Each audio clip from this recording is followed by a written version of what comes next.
ಮುಂದೆ ಮಿಥುನ ರಾಶಿ. ಮಿಥುನ ರಾಶಿಗೆ ಗುರುಬಲ ಇರೋದಿಲ್ಲ, ಆದರೂ ಗುರುಬಲ ಇಲ್ಲದೇ ಇರುವಂಥ ದೋಷಗಳು ಏನು ಬರೋದಿಲ್ಲ. ಯಾಕಂದರೆ ಈ ವರ್ಷದ ವಿಶೇಷ ಏನು ಅಂದರೆ ಪದೇ ಪದೇ ಆಗೋದಿಲ್ಲ. ಇದೆಲ್ಲ ಎಷ್ಟೋ ವರ್ಷಗಳು 10, 20, 30, 40 ವರ್ಷಗಳು ಬೇಕು ಈ ಥರ ಗ್ರಹಚಾರಗಳು ಬರೋಕ್ಕೆ. ಮಿಥುನ ರಾಶಿಗೆ ಗುರು ಬರೋದು, ಅಲ್ಲಿ ಒಂದು 4 ತಿಂಗಳು ಇದ್ದು ಕರ್ಕ ರಾಶಿಗೆ ಹೋಗೋದು. ಒಂದೇ ವರ್ಷದಲ್ಲಿ 2 ರಾಶಿಯನ್ನು ಗುರುವು ಸ್ಪರ್ಶ ಮಾಡಿ ಅಂದರೆ ಸಂಚಾರ ಮಾಡಿದ್ದಾಯ್ತಾ, ಪುನಃ ಕರ್ಕದಿಂದ ಮತ್ತೆ 2 ತಿಂಗಳು ವಕ್ರಿ ಹೊಡೆದು ಮಿಥುನ ರಾಶಿಗೆ ಪುನಃ ಬರೋದು. 3ನೇ ರಾಶಿ ಆಯಿತಾ, ಮಿಥುನ ಟು ಕರ್ಕ, ಕರ್ಕ ಟು ಮಿಥುನ, 3 ರಾಶಿಯ ಸಂಚಾರ ಒಂದೇ ವರ್ಷದಲ್ಲಿ ಮಾಡಿ ಮಿಥುನ ರಾಶಿಯಲ್ಲಿ ಪುನಃ ವಕ್ರಿಯಾಗಿ ಇಡೀ ವರ್ಷ ಸಂಚಾರ ಮಾಡೋದು. ಇದೆಲ್ಲ ಪದೇ ಪದೇ ಆಗೋದಿಲ್ಲ.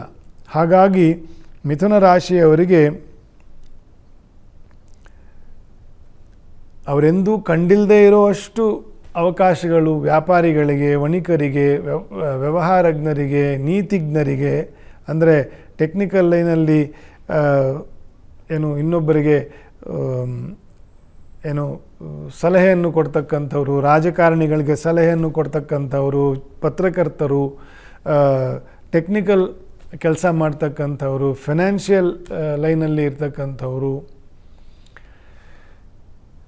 ಬೋಧಕರು, ಮ್ಯಾಥಮೆಟಿಷಿಯನ್ಸು, ಜ್ಯೋತಿಷ್ಯರು, ವಿಷ್ಣು ಉಪಾಸಕರು, ಹೀಗೆ ಅನೇಕ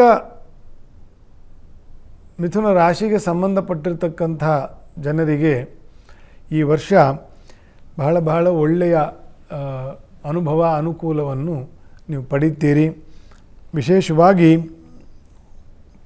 ಇನ್ನು 2 ತಿಂಗಳು ಕುಜನ ಮತ್ತು ರಾಹುವಿನ ದೋಷ ಉಂಟು.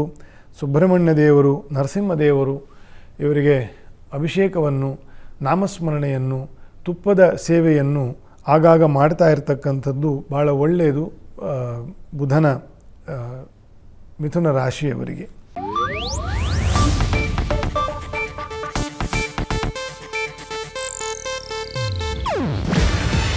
ಇದು ಏಷ್ಯಾನೆಟ್ ನ್ಯೂಸ್ ನೆಟ್ವರ್ಕ್ ಪ್ರಸ್ತುತಿ. ನೀವು ನೋಡ್ತಿದ್ದೀರಾ ಏಷ್ಯಾನೆಟ್ ಸುವರ್ಣ ನ್ಯೂಸ್.